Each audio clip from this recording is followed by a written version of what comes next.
Does your role in her life lead this to happen? I'll be honest. Yes. I know. Said she was a child since her victimization started. It occurred under your roof and you acted like it didn't exist. If you're new to our channel, I'm Lauren Matthias, a former television reporter and investigative journalist, and Hidden True Crime right here covers evidence, stories, and the whys behind the crime and criminals. I do this along with my co-host, Dr. John Matthias, who is a criminal psychologist. And if you've been following HTC's coverage of this heartbreaking story of Madeline Soto, we've gone through audio and multiple police interviews that were released by the Kissimmee Police Department, as well as documents released by the Orange County Sheriff's Department. However, the documents released by the Orange County Sheriff's Office were supplemental incident reports. They were written by detectives, essentially summarizing their view of the interview with Jennifer Soto, who is Madeline's mother. The actual videos of the interviews and the audio of the interviews had not been released until now. So that's what we're going to go over. And I'm going to link to the previous coverage as well as me reading all of this supplemental incident reports in the description of this video. But in this episode, in this video, we are going to go over Jennifer Soto's police interview on March 1st, 2024. We're going to watch it. As a reminder, though, this is important, Madeline's body was also recovered and discovered on March 1st, the same day as this interview. But this interview happened, so that you can understand, this interview happened before Madeline's body was found.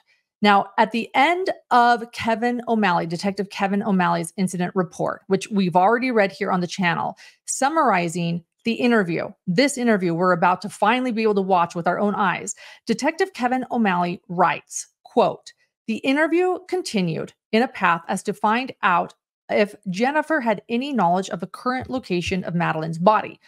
But Jennifer remained steadfast that she did not know where the body of Madeline was, continued to deny all involvement in regards to having knowledge of Madeline's murder, and continued to deny all knowledge of Madeline's victimization by Stephan." I'm going to pause here for a second. Again, Stephan Stearns was the on and off again boyfriend of Madeline's mother and had been arrested at this point of multiple sex crimes against little Madeline.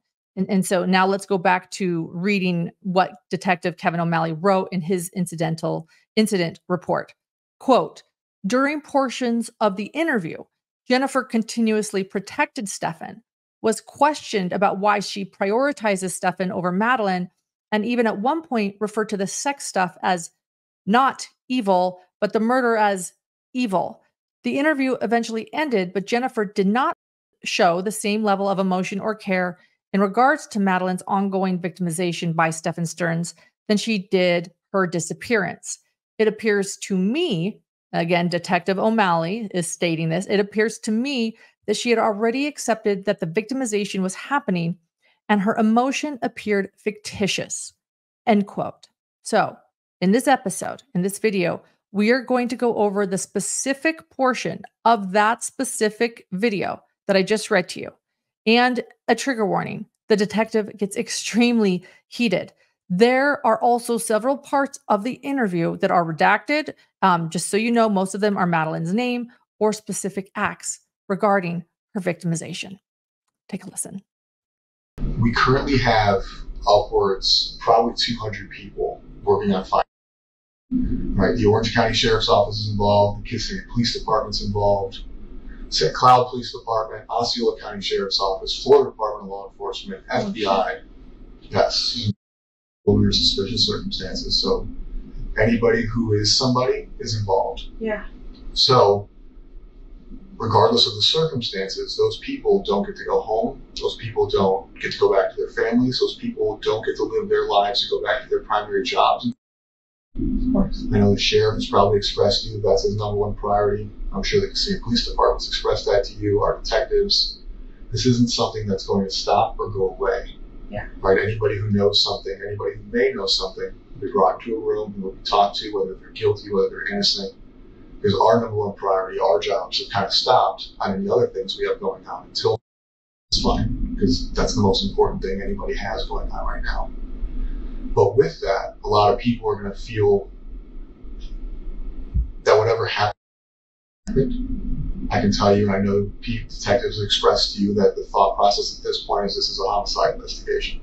Yeah. Based on the evidence I've seen, based on the videos I've seen, I do believe.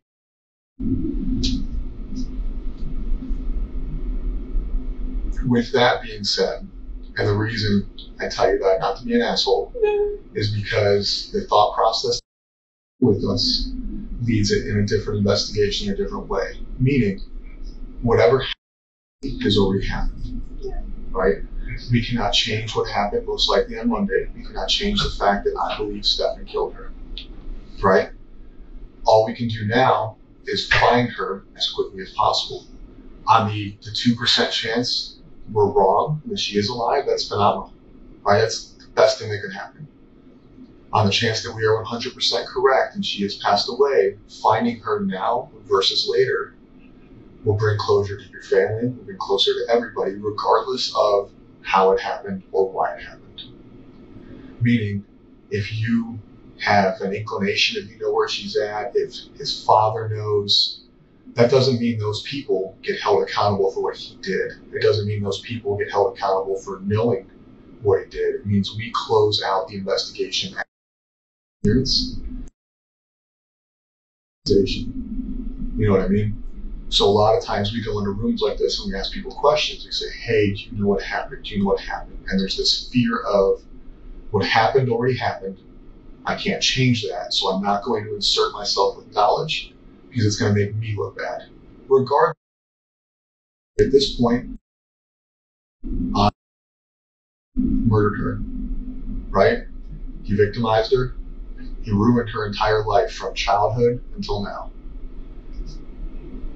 I think that there's probably some sense of guilt. And my fear is that sense of guilt is causing you to not want to assist in the location of her, not because you're a bad person, but because there's that sense of guilt that what was happening under your roof. And now, by her being found, brings that all to your plate, and it doesn't. Oh no. If I knew anything, I would so tell you. I want to even if she's dead, because you guys tell me your suspicions, but I'm not going to believe it until I have her body. So there are things, and the reason I say these things, and again, I'm not trying to be an asshole, but the reason I say these things is there's been a lot of things you've said, and a lot of things I've kind of researched between the Fox 35 story, between your initial statement to the police. A lot of things have changed. The initial statement to the police was you watched her get dressed, you watched her leave, you knew exactly what she was wearing. Can I tell you Absolutely. my thought process on that, or where I came from with that? I was handed this form, and I'm like, where do I start? What do I write? And somebody said, tell them what you saw. And so I started with I saw. And then I wrote out what I wrote out. But it wasn't until later I was like, wait, I didn't see her. I assumed that I saw her. I assumed that I heard her. But I didn't. In reality, I didn't see her. I only saw him. And I heard something in the kitchen, but I don't know who that was. Which we talked about today. But I guess there's other concerns. Right? You are nervous. The police have showed you their hand. They said, Stephan, we want your phone. Stephan, we want to talk to you. We're going to lock down your residence. You can't go back inside. Me? I don't care if it's the love of my life sitting next to me. I don't care if it's maternal grandma.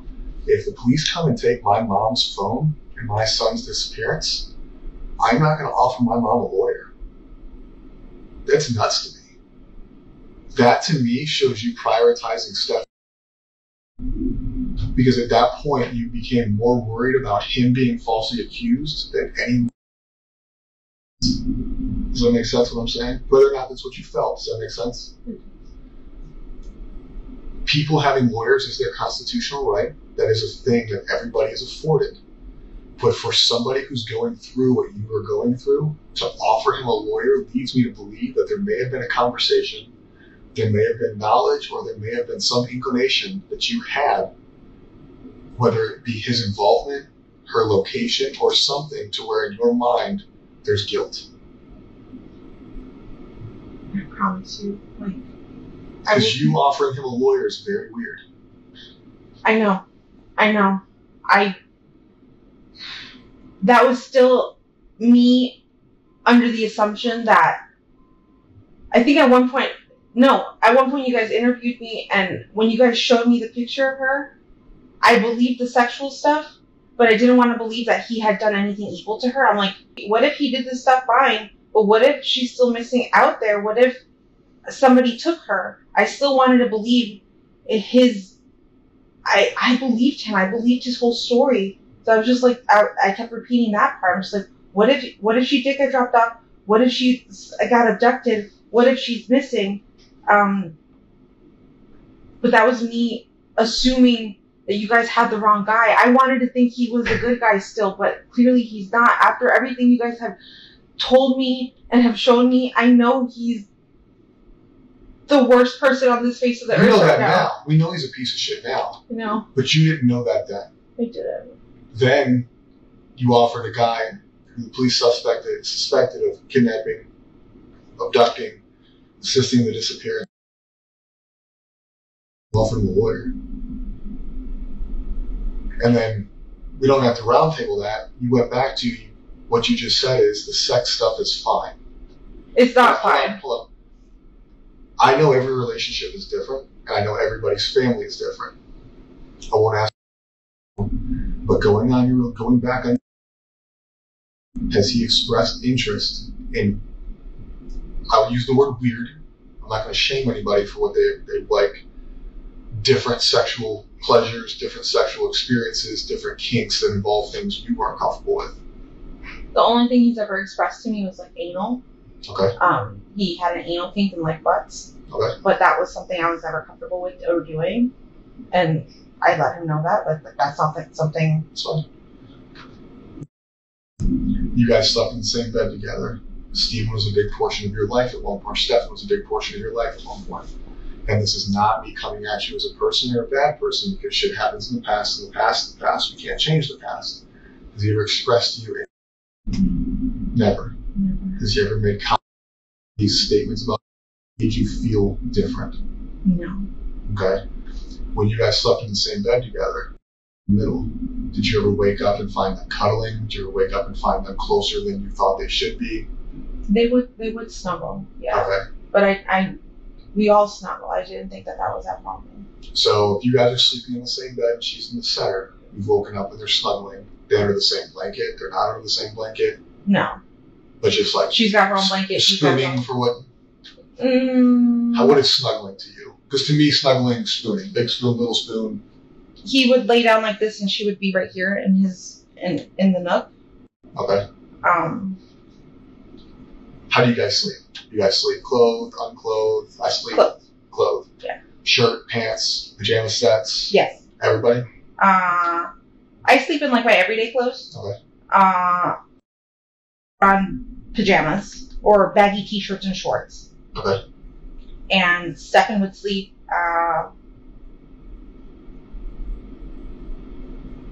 with his t-shirt or boxers, sometimes with his pants on. But he didn't have pajamas. Okay. So they would snuggle, sometimes him being in his boxers. You would wake up and she'd be in the nook of his arm, essentially in a cuddling position. And you never found that weird. No. Okay. Again, you and I may find things different. Why? And I don't want you to look back on it, because now you know you victimized her for a long time. Right? Under your roof. With you home, most likely, because you said you're always home. You just got this job. You've been living off disability. I know the Kissimmee Police Department has showed you pictures. I know they've verbally explained to you some pictures. I can tell you that today, we are still downloading his Google Drives. We are still going through his social medias, his cloud-based servers, and everything else. And we can now piece back her victimization in your house under your care to 2020. I believe you've gone as far back as in what you.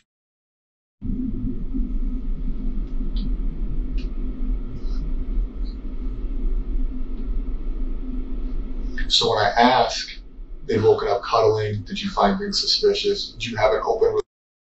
Did he talk to you? Has he made inappropriate statements? It's almost like cheating, right? Like, have you ever been cheated on? Okay. Somebody can only cheat on somebody for so long until they fuck up, or until something comes out, or somebody says something, right? So we go back to 2020, we're looking at a minimum of 3.5 years. 3.5 years where I'm sure you guys are sexually active. Yes. So for 3.5 years under your care in your house, not only is he being sexually active with you, he had a sexual relationship.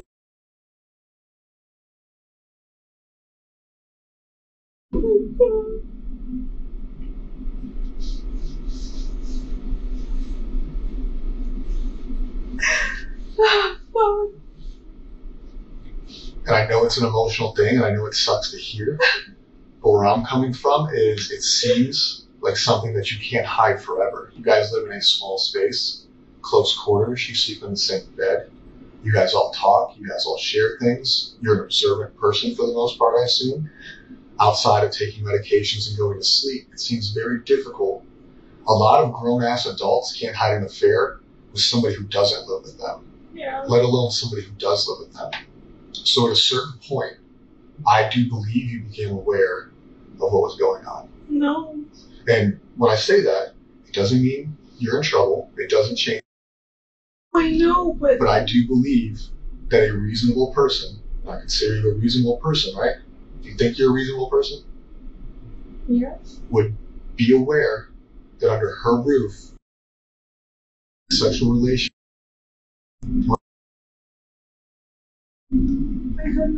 The videos, the text messages, the images, they're all documented forever.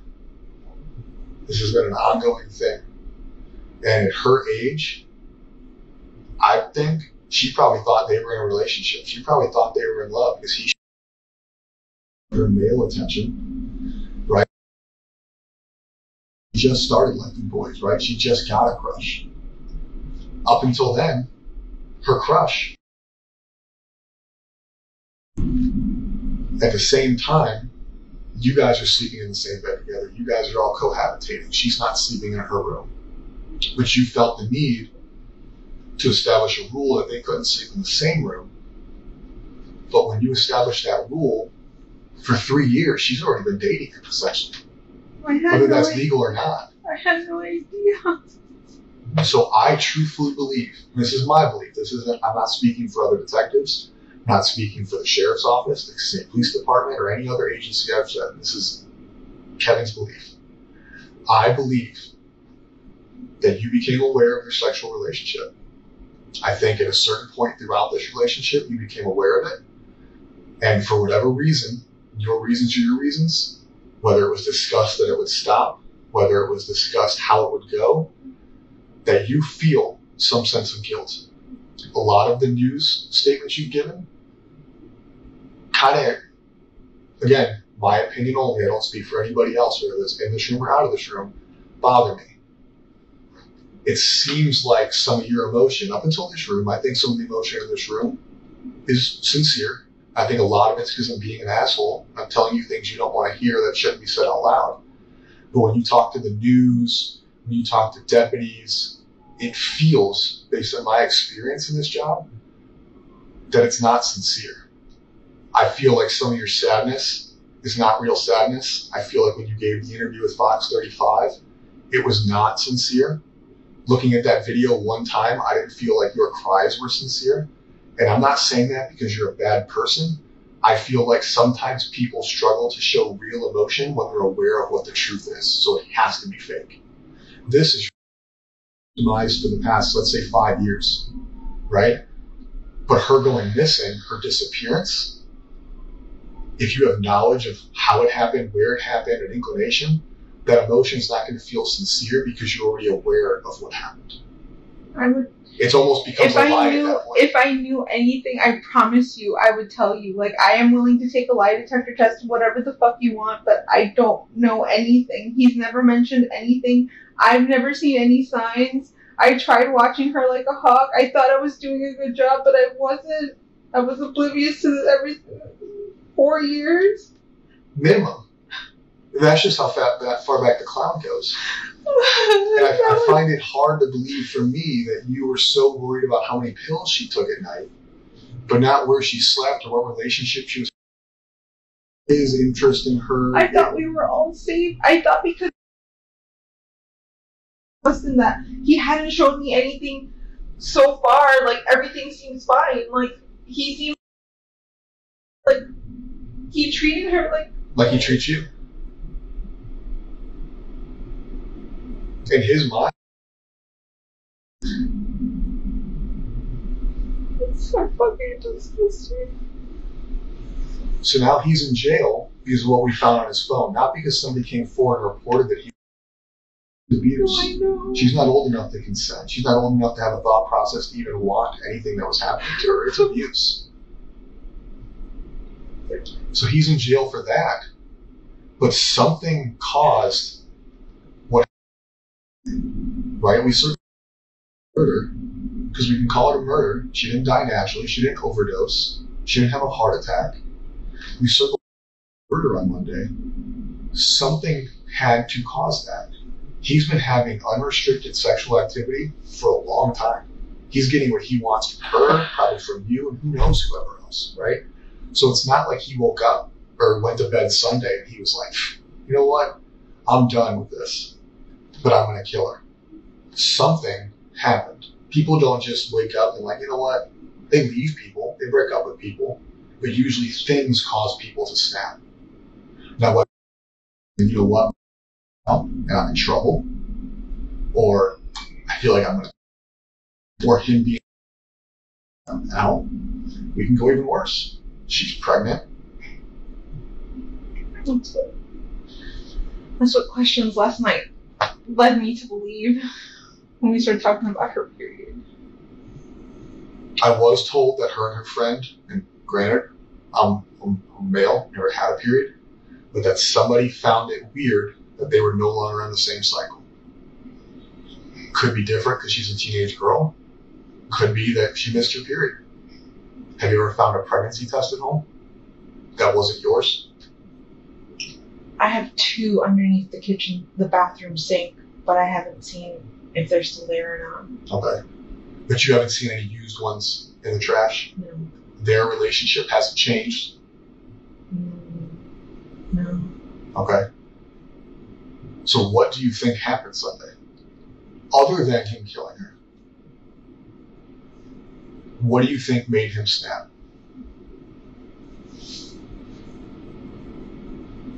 I don't know. Theories, I keep hearing. Tell me your theories, because here's the deal. We don't go home until she's found. No, I know. So what are your theories?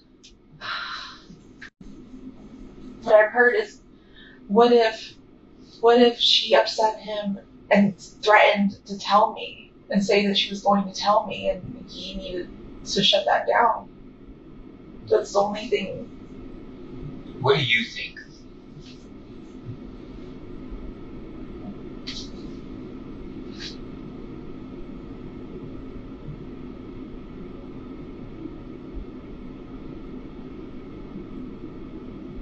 I believe. I don't want to believe he killed her. But you guys are telling me he must have killed her Sunday night and snuck her body out in the morning.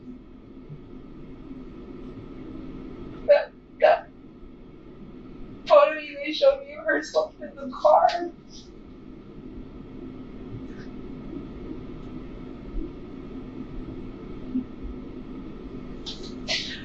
You don't want to believe he killed her.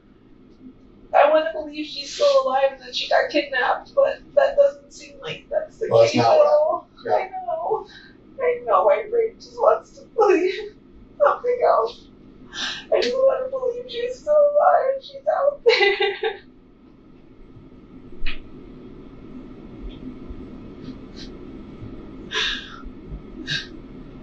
Did he tell you he fucked up?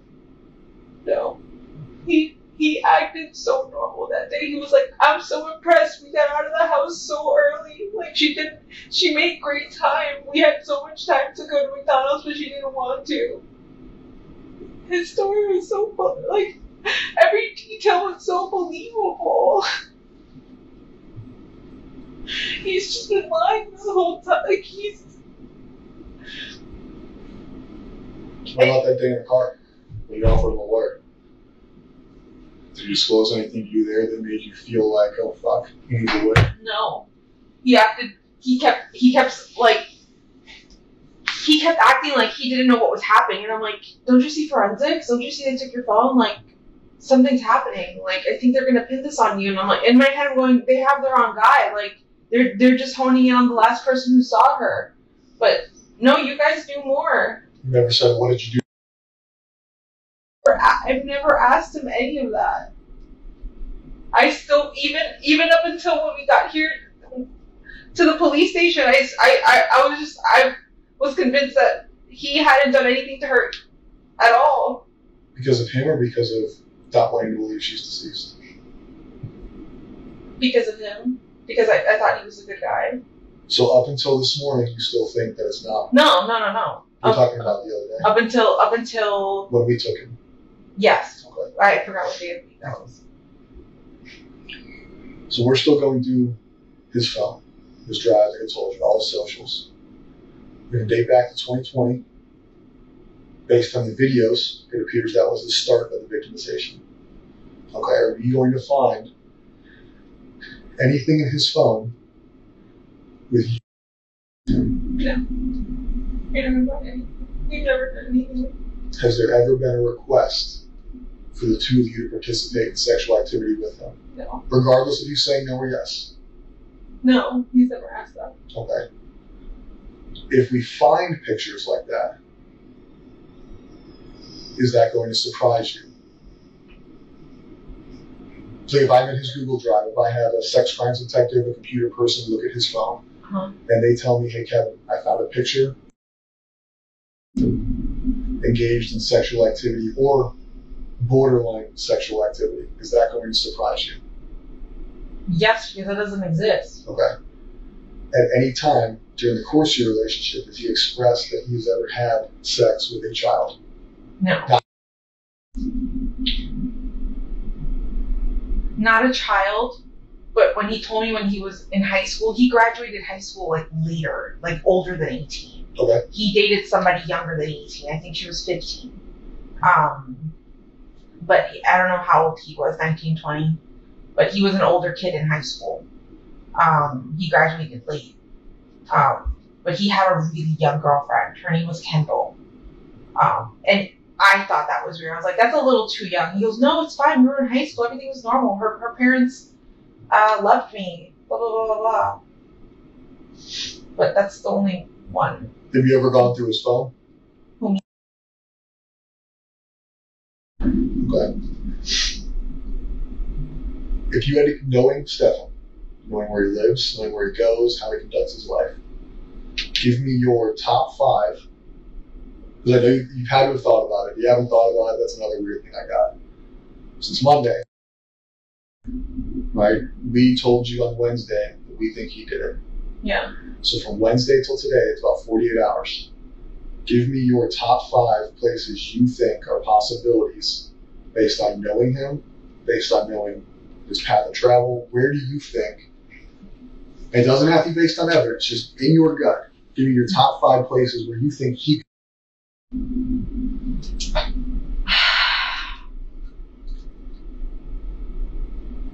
In this area? Doesn't have to be this area. No, I know. Anywhere you want. I'm saying, in this area, I have no idea. Orlando, Kissimmee, no idea where he could have taken her. But his trip to Northport is weird as fuck. I feel like in Northport, he knows more people. He has more friends. There could be a place, and somewhere there he could have stashed her. You guys said he went into a storage unit. That would be another place to look. But there's plenty of woods around his house. Around that exit is kind of secluded. Like, when you say his house, you mean his parents' house? His parents' house, yeah. You've been there? Have you seen the property? Yeah, I've been there before. Do they have land? Or is it in like a neighborhood? So, it's not a neighborhood because they don't have HOA. You just buy the plot of land and build it. They don't have many neighbors. Okay. Or last I saw, I think there was a neighbor building right next door, but I don't know if they're done yet. I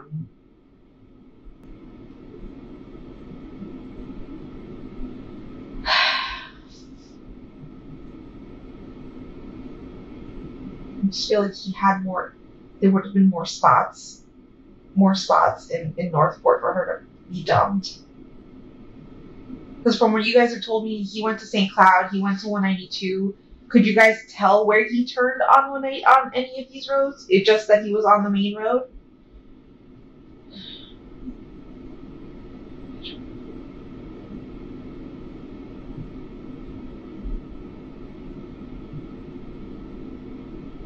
I didn't think he ever even knew where St. Cloud was, because we've never driven down that way ever. No, you live in Kissimmee, right? Yeah, I know, but to me, he's never had a reason to ever drive down to St. Cloud, ever. There's no store or anything he goes to down there. Everything is in Kissimmee or Orlando by the mall. Florida Mall? Yeah. Orlando Mall? Yeah, Florida. I sent the last detective 3 spots. I could have recalled him telling me he wanted to visit. Monday, when he left the house in the afternoon and got the flat tire, he had mentioned a few of those shops, so I sent them over to you guys.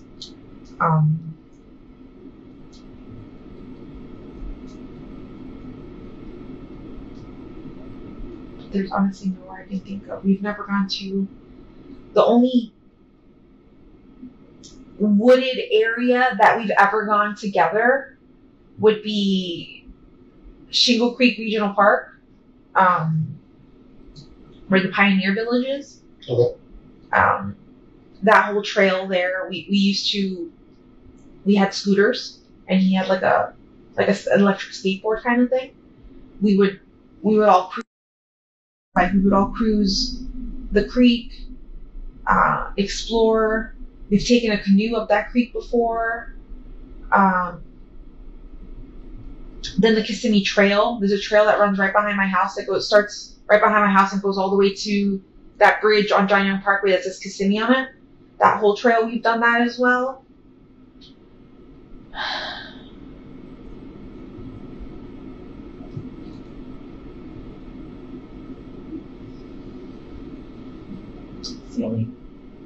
That's the only places I could think that he may have gone, because that's where I know I've gone with him before. But anywhere else, I have no idea.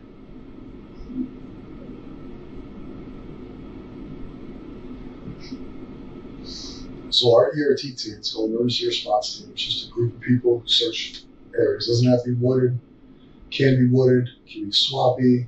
They've been out for 3 days. They're going to be out all weekend. They will eventually, whether it's today, whether it's tomorrow, whether it's in 2026, okay? I don't think you want that to take too long. All right, I'm sure you'd like to have a funeral. I'm sure you'd like to have some kind of memorial service. The last thing you want is for us to call you in a year and say, hey, we found remains. We don't know. Okay. That may not be something you thought about till just now, but I can tell you, being someone who investigates homicide, that is something that everybody has to come think about eventually. If you can think of anything that would assist us in making that happen to you today versus 2 years from now, regardless of why you know or how you know, we need it. No, I know. If I knew anything, I would tell you right now. I promise. I want her back so bad.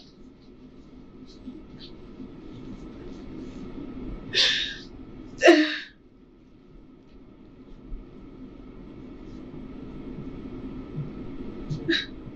don't want to think about planning the funeral.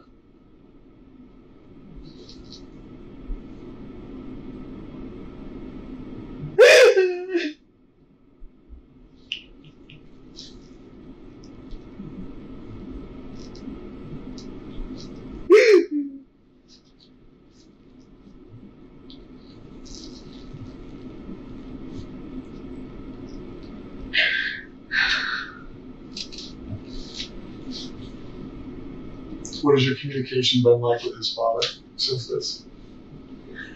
I've limited contact over the last 2 days because I know too much and I don't want to tell them anything. You don't want to tell them what we've told you, or you don't want to tell them what you know? No, I don't want to tell them what you guys have told me. I don't want to share any. It's so difficult because I've known them for just as long as I've known Stephan. They feel like absolute shit right now. I know that they kind of got into a fight because Chris started, are you sure we know our son? Are you sure we know our son? I don't think we know him at all. The mom was defending him, but now with everything, with the evidence on the phone coming out, they know. They know he's a piece of shit. We've talked to his dad, and his dad knows as much as you know. He knows his son's a murderer.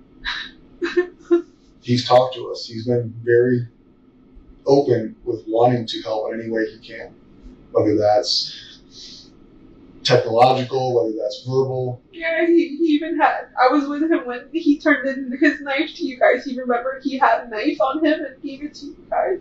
I thought that was... Have you talked to Chris about Stephan needing a lawyer? Yeah. When?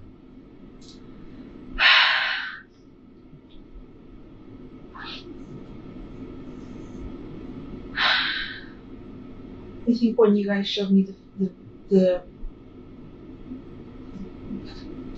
photos. So we showed you photos of Stephan. No. The first thought you had was to ask his father if he should get a lawyer? No. I saw a picture. I didn't see I didn't know she was getting until yesterday. I saw the picture of the oral sex happening. And I knew that was true, right? That's evidence. That's for real. That's fucking happening. But I kept thinking, they're going... I don't know why I can't tell you why my brain kept thinking, no, he didn't kill her. Not that he didn't kill her, but she's still missing. She's still out there. She was taken. Yes, he's done this to her, and that's not okay. But I swore she was still, I felt in my body she was still alive. She was still out there. I told Chris to get him a lawyer because I felt like you guys were chasing the wrong person. But you weren't. You're not. We showed you a picture. The picture you saw, she was giving a blowjob to a grown-ass man. And you told his dad to get him a lawyer. Missing, right? Now you... But then you just thought she was missing. And we were showing you our investigative lead. A blowjob is not consensual. Whether she wants to do it or not, that is not consensual. And you prioritized him again. You prioritized him by offering him or telling his dad to get him a lawyer. Not, what the fuck did he do? Not, hey, we need to figure out what happened. No, let's protect Stephan. I was in shock. No, it's not shock. That is your natural instinct to protect Stephan. Okay? And if that's naturally how you react, that's fine. But that goes into what I've been telling you this whole conversation is I don't believe a lot of the things you're saying, and I don't believe a lot of the things you say you weren't aware of. And that is because you've now shown me twice that your first reaction, no matter what you were told or shown, missing and we're seizing the cell phone, or we're showing you pictures of her giving him a blowjob, your first reaction is to protect Stephan. So now, ordered by Stephan, you're aware of this. You were shown pictures of this. You were shown pictures of her body in his car with a seatbelt on, right? We have played it out for you. Now you're in a stage where he's in jail. You know she's passed away, and now you can feel emotion, right? Until that point, when you were shown that she was deceased, your continued first reaction is to protect this guy. You just said, I only saw a picture of him, whatever your verbiage was, I say blowjob, of his penis in her mouth, and your first reaction was, fuck. Oh my, victimized? No. She's being abused? No. It's Stephan needs a lawyer. Who the fuck cares if we think he killed her? He's... I don't know why. I don't know why I said. But that's the problem. You don't know why. So the reaction in your mind is you are continuously protecting this guy. So why do I sit here and believe that you don't? Because right now you know Stephan killed her. You know Stephan's been murdered. You know without her body, can he be charged with murder? I don't know. Exactly. So you don't know what we can do. Do I think we can charge him with murder? It's not up to me. Should he be charged with murder? Yes. Please. Does your role in her life lead this to happen? I'll be honest. Yes. I know. Since she was a child, since her victimization started, it occurred under your roof and you acted like it didn't exist. And knowing the victimization, knowing how ongoing it is, knowing that you saw a picture of it, not just us telling you, not me and him saying, hey, listen, he's being... I think they had a bad relationship. They showed you a fucking picture of it. And you still protected him. So how am I supposed to not think that the thought process in your mind is until she's found, Stephan can't be charged with murder? Because we both now know that you don't want him to be charged with murder because you want him to have a lawyer. No, I don't. That Part was of the blowjob. that was Oh, then. he can't be charged with murder. That was then. Everything that you guys have shown me since then and have shown me that he's So we had to lying show this you a whole picture time. of her dead in a car for you to finally not take his side? Enough? I- Do you not see where I'm coming from? Like, I'm not trying to be a here, No, I but it don't. makes absolutely no sense that you were never is Stephan. I don't know. Is it Where does your mind go? Stephan. There should have been no doubt in your mind when they showed you that picture of what he was doing to you, that you had any care in the world other than I want that motherfucker to die. Whether you believe in the death penalty or not, he protected him. So now we're talking about her disappearance and where her body is. Why do I believe that you're still not protecting him? Because you say so? Because you can't explain why you protect him. You can't explain what is inside of you that makes you protect Stephan. And you may never be able to explain it. But eventually we're going to have to figure it out because you haven't convinced me that you're still not protecting Stephan. I got all these people out here searching. I haven't seen my own kid in days because I'm looking. I honestly believe that I can't go home and see my kid is because you're protecting. I can't go your people sitting in the woods just waiting for me to tell them where to go, but I can't because I think you're in trouble. I don't care about him. I want him to go to jail. I want the worst thing possible to happen to him in jail. I know what happens to predators in jail. Like, I'm ready for that. Like, please. I don't give a fuck about him. I'm not protecting him.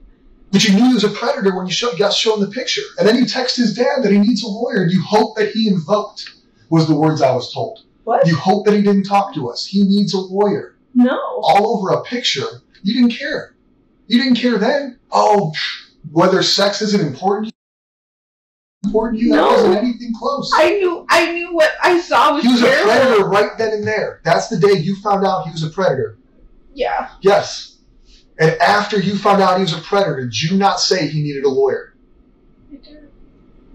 So why today, Friday at almost 3 o'clock, 5 days into the disappearance, 2 days since you probably found out, or 1 day since you found out she was murdered, do I believe you that you're not telling me where he went, or that he didn't disclose to you where she was, or what caused this to happen is, listen, I know you know I've been doing whatever, or listen, this fucking happened.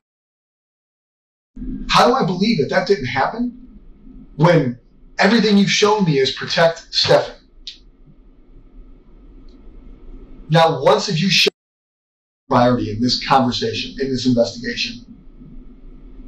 You're coming here looking for her. You reported her missing. Trouble for not doing that. But outside of you reporting her missing, and I may be wrong, I haven't been involved in all aspects of it, but you have not shown me one bit that you prioritize her over him. And that sucks. Not because we're working our asses off for your family, not because we have people out there sweating their asses off for your family, but because I feel like all I care about is your care is to make sure Stephan doesn't get held fucking accountable. Well, I don't care anymore. Anymore. Because we're being assholes, because I'm not being nice. No. But up until Thursday, it was okay that she gave him a blowjob. No big deal. Get a lawyer. No, it wasn't. It wasn't okay. I was honestly, I saw that and I was in shock. And I don't know why my first reaction was to tell him to get a lawyer, but I saw that and I was in shock and I was just like, I don't know what to believe. I don't know what to believe.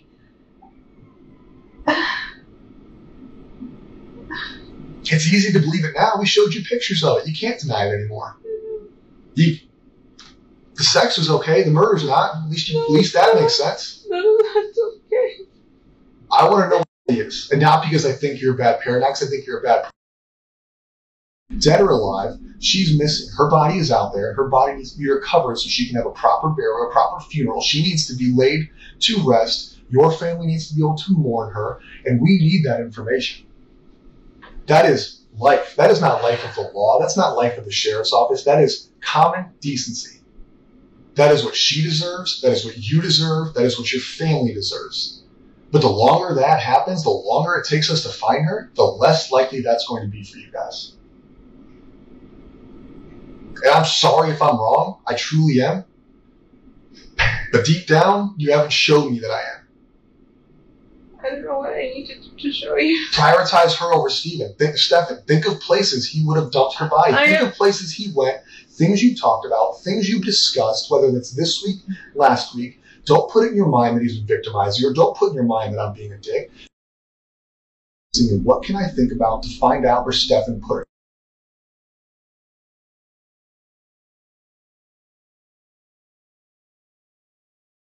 You know more about where he goes, what he's doing, or what he would do than you want to realize.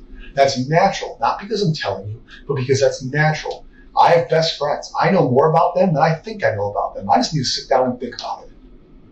So I need you to sit down and think about it. Whether you need a minute, we're not in this room, whether you want to do it with us in this room, we need to leave here with an idea of where we can go look for. That is one thing we can agree on. I've sent you the list of the stores that he may have stopped at and didn't stop at. The only outdoorsy places I can think of that we've ever gone to that he would know about would be Shingle Creek or Kissimmee Trail. I don't know if he knows where Lake Toho is, but that could be another option. Because you think it's a wooded area? Because it's a place you guys have talked about together? Because it's a wooded area with a lake, with gators. Like,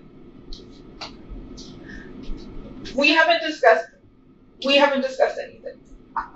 This topic, I never asked him if he directly. I never thought he could have. I always assumed the best in him.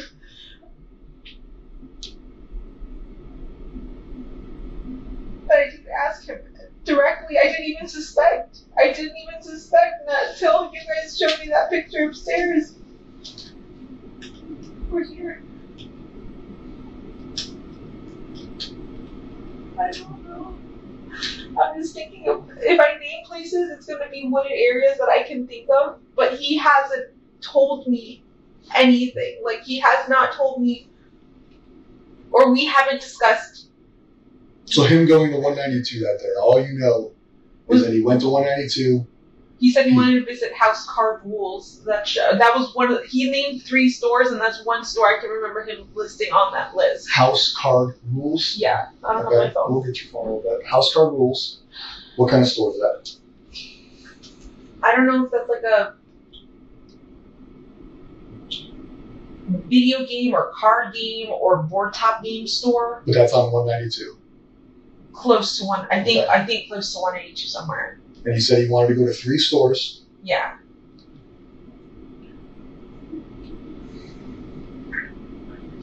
But he did tell me that I just don't remember which one. Are there woods in that area? Are you familiar with 192? No. Not where these stores are. I have no idea. Other than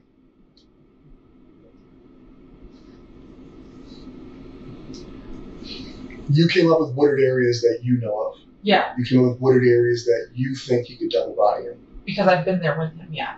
I need to know wooded areas where he travels. right? You're saying we've been there, so she'd be there. So that tells me she's not there. It tells me it's a waste of a search. Okay. Because when I put 90 plus people there, that's all day, right? We got to coordinate that. We got to put them there. So we need fruitful searches. Yeah. So I need likely places that you think, and I need places you think based on the conversations with him, not because you can picture in your mind that there's trees there.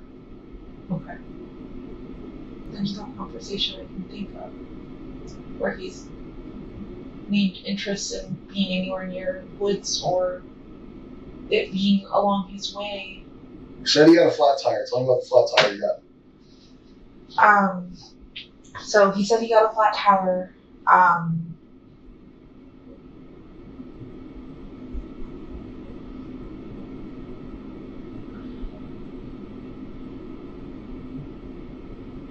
I'm not sure when he got a flat tire, but he said he got a flat tire and then came directly home, and he got home around 2:40. So flat tire, he said he was driving down 192 and just popped and shredded and fell apart. And he pulled over into a plaza and changed the tire for the first time in a very long time, and said he hurt himself doing it. The frame of the car, something came down on his finger. All his lies, I don't care, but I want to know what you question him about. Why was he there? What was he doing? There's no way you're the most trusting woman in the world. You just don't ask clarifying questions. I know no relationship I've ever been in is that trusting. He just tells you he's gone at 3 a.m, getting a fucking Wawa, and you're like, oh, whatever that. Same thing with this. It's like, oh, I got a flat tire, was here. Why is he in these places? Do you not question him? Why were you on 192? Why did you dip out at 3 a.m. with my car? I didn't know he this, did that. Because this is 2 times he went to 192. He went to 192 the day she disappeared, right? He's roaming, looking for her south of where she went missing, because supposedly she went missing. 192 is south of where that is. And I not very likely that that's the route she went on foot or abducted, and that him driving around is somehow going to locate her. And he did tell. I did question that. I was like, when I asked him where he searched, and he said 192. I said, why? That's nowhere where she would be. And he didn't give me a clear answer, and I don't know why I didn't push it. I just thought he was being stupid and oblivious, because I don't see him as the smartest man. Like, I don't. I let him do what he does, but I don't trust a lot of his. Is the word judgment? I'm not sure, but I just don't trust that he makes the smartest decisions sometimes. Like, he likes to act like the smartest man in the room, but I don't think he is. Do what he does. Meaning? I'm sorry? You said, I let him do what he does. Yeah. What's that mean? If he wants to just get up and go to the store, I'll ask where you're going, but I won't stop him. Just let him go on his way. I'll let him do what he wants to do. What do you think happened?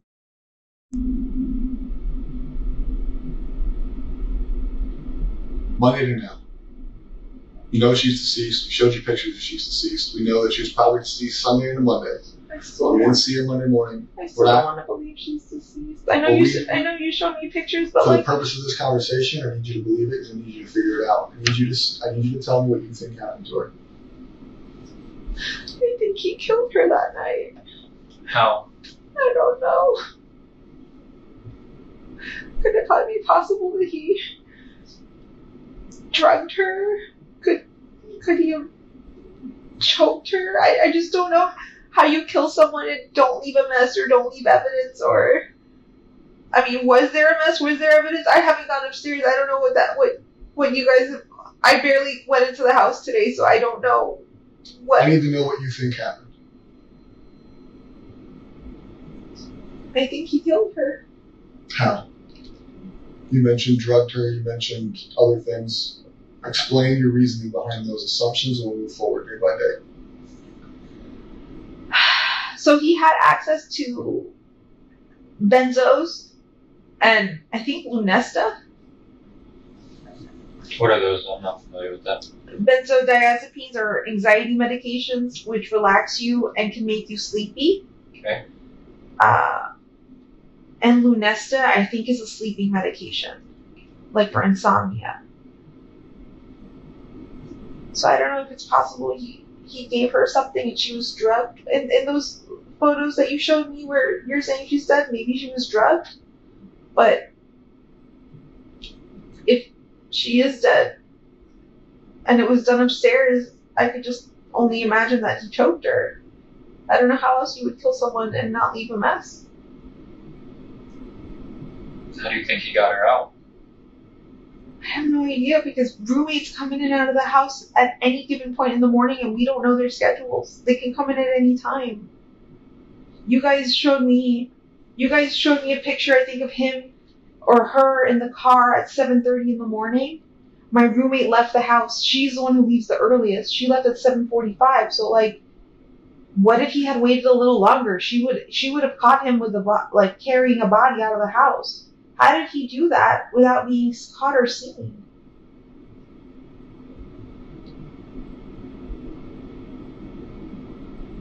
That's what I don't understand, because, like, did you guys check and see if any of my neighbors have Ring cameras? Any? Nothing? I don't know what data we've gotten from them, but at this point, I need to know what you think happened to her. I don't need you to ask us what we found. Okay. What we found has happened. I need you to come up in your words, in your mind. What do you think happened that night into Monday? Because we do not know. I know if her murder occurred Sunday or Monday. All we know is that when you went to bed, they went to bed together, and she's no longer here. So I need to know what you think happened to her, how he got her out of the house, where he went, how he got her into the car, what is your thought on what happened. I think she was killed Sunday night into Monday morning.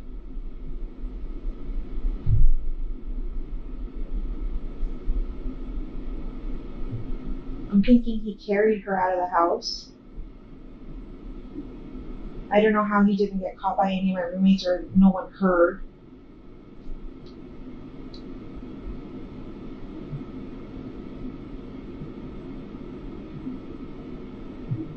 You're saying he drove all around town.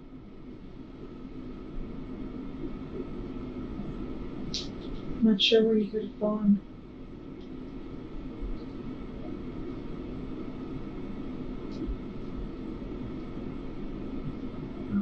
And then him coming home and leaving, and coming home and leaving, what do you think? Knowing that he killed her.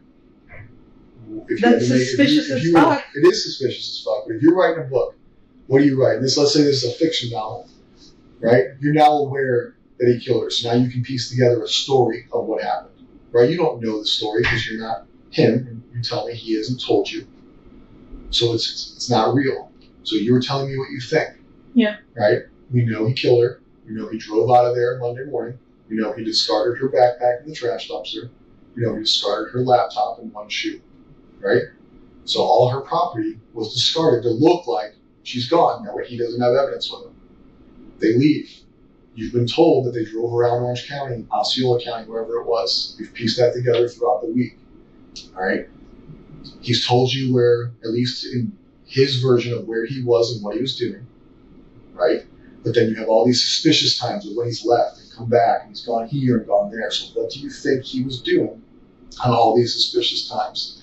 He's roaming 192. What do you think? Knowing what you know now we can play. You know she's dead. You know that we've given you information. What do you think, knowing what you know, he was doing at 192? He was doing here. He was doing here. He was doing in Northport. What do you think?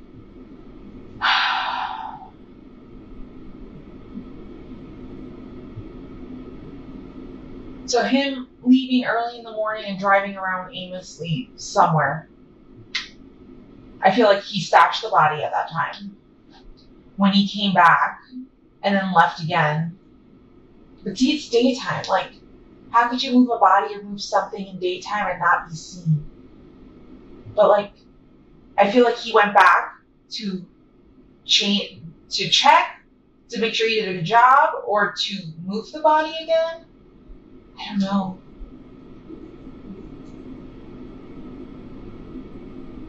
But him leaving the house multiple times without his cell phone is sketchy as fuck. It's so suspicious. Which is an intentional act. It's not accidental, so that can play into what you think happened. Yeah. Do you think phone being on the dresser was intentional? Her cell records and her cell data from her cell phone show it is not common for her to leave her phone at home. It is common for her to go to school with her. Teenager leaves their phone at home, so they're attached to it. She's left her phone home multiple Her times. cell data shows that normally it goes with her, so that's intentional. You know it's intentional because he left his too, Yeah. right? Whether it's an accident last Friday, this Monday, it was not an accident. Yeah. So you think that he dumped her when he was driving around. You think that when he left, he went to check her body. Possibly. Okay. Why would you go back out to 182 without your cell phone? I don't disagree. So he goes out to 192. We think he may have checked where he dropped her, dumped her. He comes home. He tells you they're just roaming around aimlessly. Right? Yeah. So that's twice on the 192 in one day because he went to look at the house of cards bullshit or whatever it is. Yeah. And then he went to do the roaming to look for her on this random highway that he never goes to. Okay. Okay? We go into the next day and the next day. Think of the suspicious things he's done. Tell me what you think he's doing.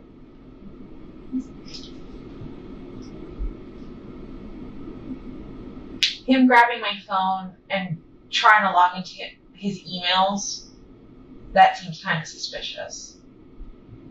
What was he trying to see? What was he trying to do?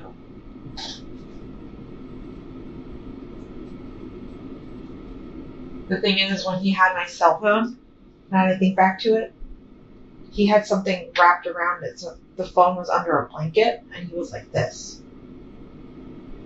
I tried looking at the screen at one point, and I could see an email. But And that was the cell phone we took from you today, or you gave us today. Yeah, Okay. yeah.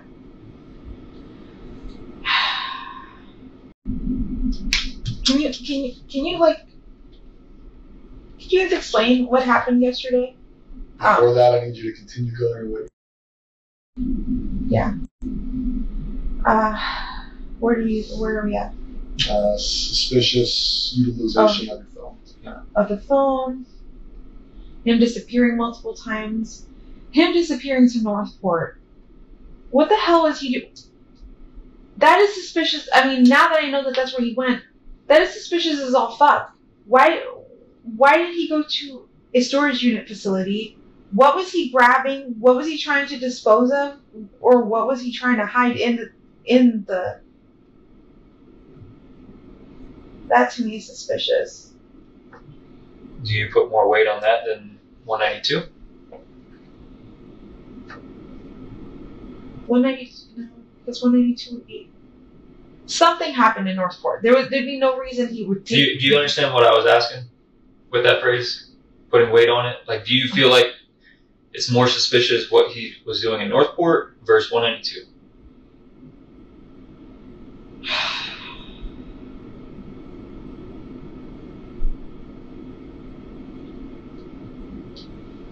I don't know which one's...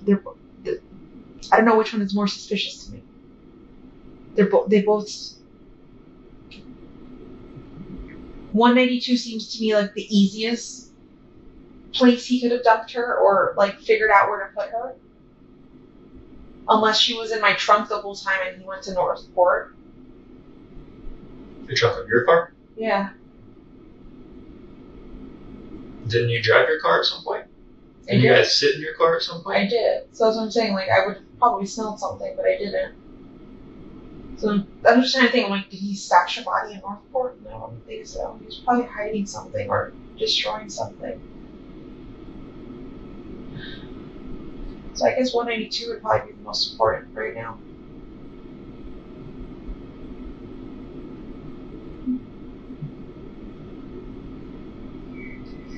For being in your trunk is oddly specific.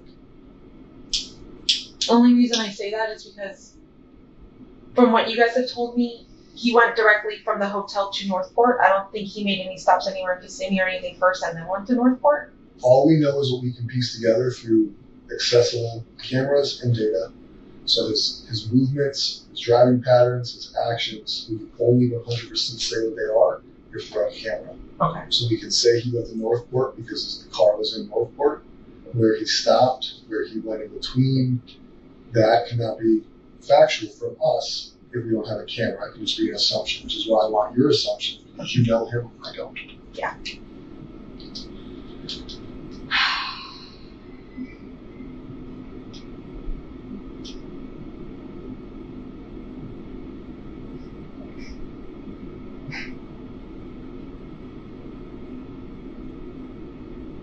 If I fell asleep at 3:30, 4 o'clock in the morning,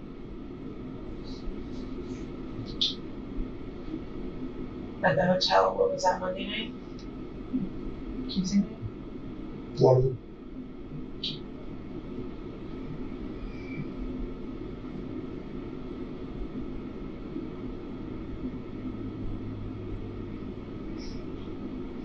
I'm just trying to think, like, could he have had time to stop somewhere, wherever he stashed her, and then took her to Northport?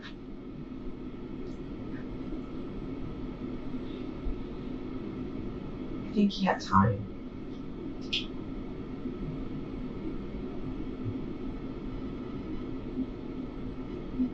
Has he cleaned your car since it came back from Northport? Was he brought it to a car wash? Has he detailed it? Paid somebody to come out? No.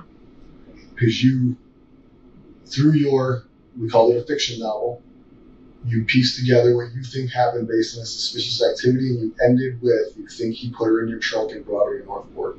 Yeah. I know I asked you to make assumptions, but now I want to know why. Why is that how we finished this? What is in your mind leading you to believe that is the ending of the story?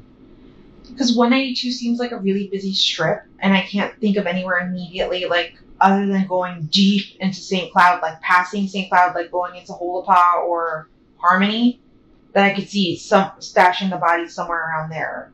But Northport has so many wooded areas, and I feel like I don't know, he would be familiar with both areas. I just don't know him to ever drive down 182 super far down, like into St. Cloud. But I've known him to drive around all around Northport.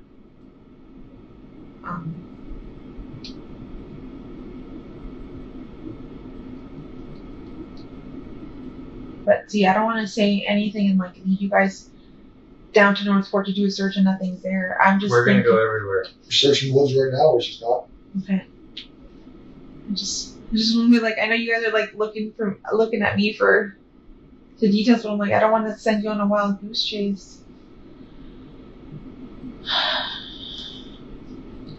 You know him better than us. You gotta really think.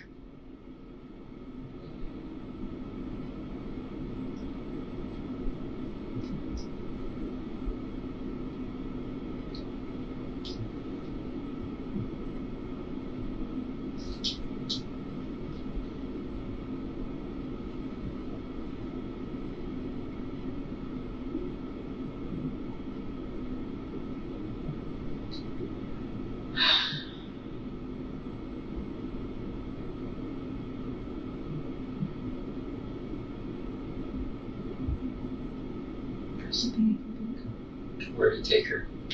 I'm going blank. I have no idea. I feel like you're becoming emotional right now. I feel like you want to tell us. No, if I knew what to tell you, I would tell you. If I had the truth, I would tell you. I don't know anything. Jennifer, where do you think he took her?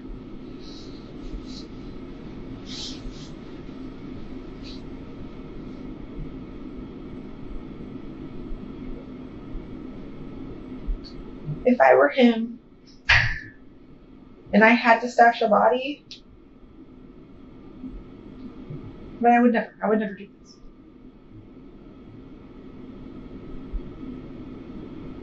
My mind would say to go to Lake Toho.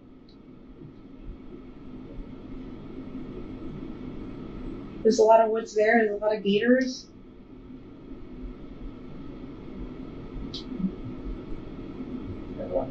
I don't want to think about though.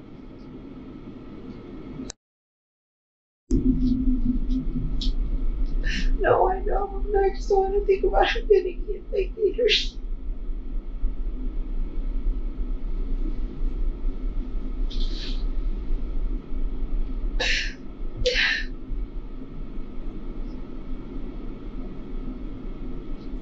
I don't know where she is.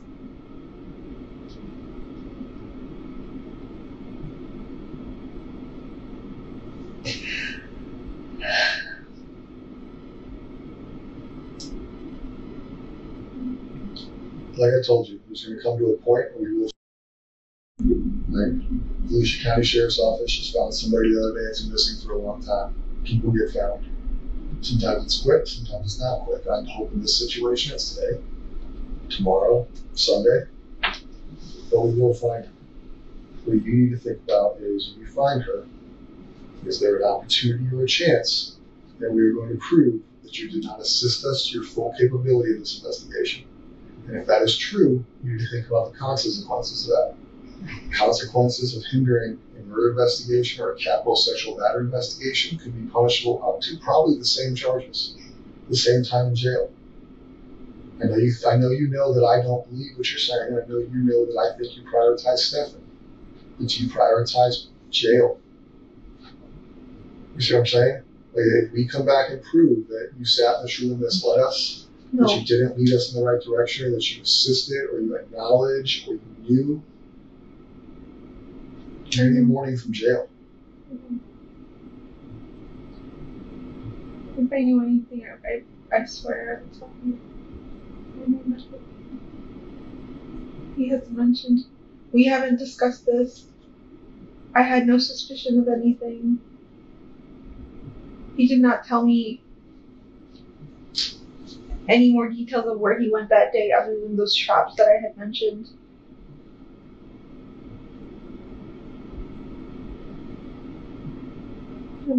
I'm giving you my truth.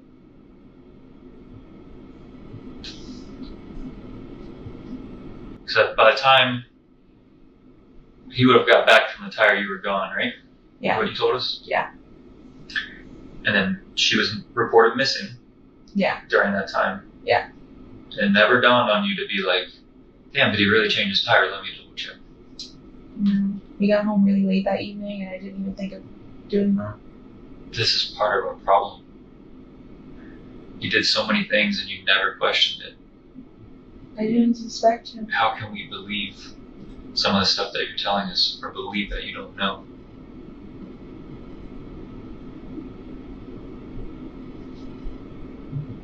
I don't know how to say it. I mean, I guess I'm stupid and gullible and very trustworthy, but I didn't think he'd be the type to do anything like this.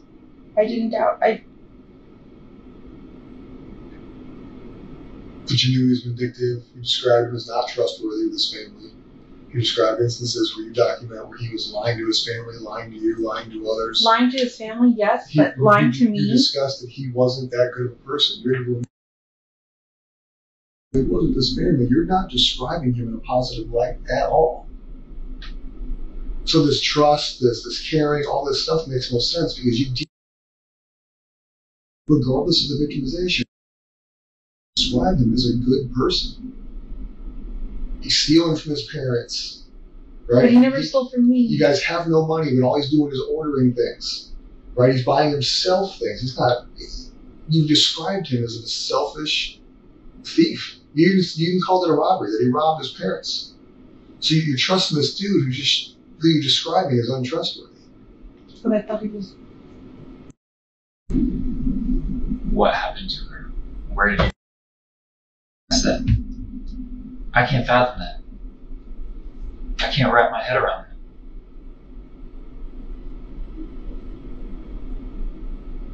that. I think I only asked him if he took her to school. When I called him and told him to come to the office, I asked him if you dropped her off at school, right? Because she never made it. And he said, yeah. And I was like, she never made it. Where did you drop her off? You guys sat in your car Tuesday night when I was out there. I was out there at least 4 hours. Just you two in that car. Yeah. You can't tell me you guys did not have any conversations about this. There's no way. A reasonable person would have been questioning him. You were the last person with her. What the hell happened this morning? You never did that in that car. No. I didn't.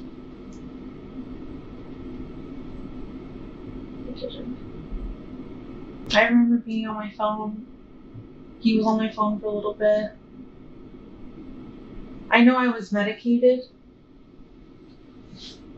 And I was just zoning out. I wasn't thinking anything of anything. I never asked him.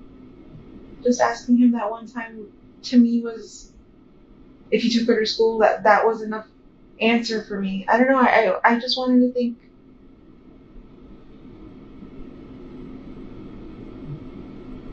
Not think the worst, I guess. I don't know. But I just didn't think he did anything. Now I know. But then I didn't. I was still believing everything he was telling me. Juvenile robbery suspects utilize the excuse of, I was high on bars, I took Xanax, I was blacked out. Right? Every juvenile robbery suspect you interview, I was, in your words, medicated, in their words, high, incapacitated, drunk. It's an excuse to avoid admitting what happened. When you say you're medicated, I can't think of an amount of medication that will numb you so bad to numb the fact that the investigation is occurring right in front of your face, but you're missing. So being medicated is just an excuse to avoid answering why you didn't discuss with him what happened. It minimizes your guys' interaction by saying you were not fully coherent. But there's a person I know who can sit in a car and watch a bunch of detectives and crime scene investigators and everybody else search her house, seize her house, and be so numb that somehow is not ringing bells, is not overcoming the power of this little medication. There's no way. The human body will overcome that in a big situation. You didn't take enough medication to numb you of the reality of what was occurring. I mean, there's no way. Unless you were fully incapacitated, there's no way you were so numb that everything he described to you, everything I described to you was not in the forefront of your mind. You weren't numb. Just like these robbery kids weren't blacked out. They weren't high enough to not remember the robbery. They just don't want to talk about it. No, it wasn't clicking. It didn't click to me. Like you guys telling me like it wasn't as obvious, like this and that. I still believed the story he had told me, that when we were sitting in the car, I still fully believed everything he had told me. I didn't doubt him. I really thought you guys were going after the wrong guy. I'm like, they're wasting time. The real suspect is out there. She's being trafficked. That was my biggest fear, is that she was being trafficked. I didn't think that she would actually be dead. But she thought enough to get him a lawyer. I really thought you guys were going after the wrong guy. At that point, from the jump, we've been trying to find her.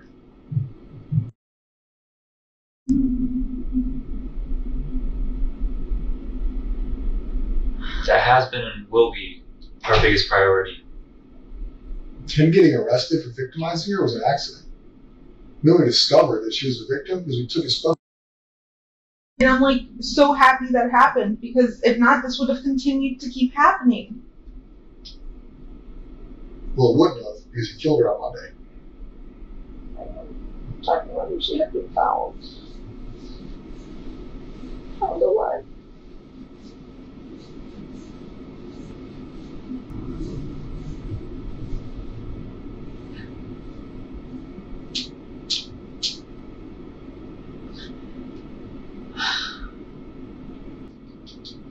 How'd you get here?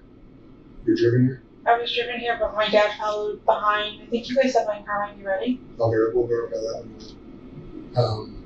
The investigation is still going. Yeah. Right, Stephan also is not in charge of murder. Right, just a sexual He's not, or battery. he is? He has not been. Oh, okay. He's just been charged with sexual battery. I have a couple questions for you that are going to be on record. They're going to be official. I need you to answer truthfully. Because if they determine that you did answer not truthfully, you can be held accountable for it. Make sense? Yeah. Raise your right hand. Do you swear that everything we talked about today in this interview is true and correct? Yes. Did you lie to me or the detective at any time? No. Okay. Do you currently know, or have you ever been aware of where his body has been since Monday? No. Did you have any? No. Were you aware at any time whether it be the most recent instance or the first instance, victimization sexually by Stephan. Okay. At this time, you do not know where Stephan went on 192? No. You do not know where he went in Northport? I do not. And you have at no time this week in any conversations with Stephan where he disclosed what he did? No. Okay. The story that we talked about of what at one point we discussed that she could potentially have been in the trunk on the way to Northport. Yeah. Is that information you know to be true or an assumption? An assumption. Okay. Do you have any questions for us before we go check on the phone in the car? We may not be able to answer everything, but if you have questions, we can see if we can answer those questions.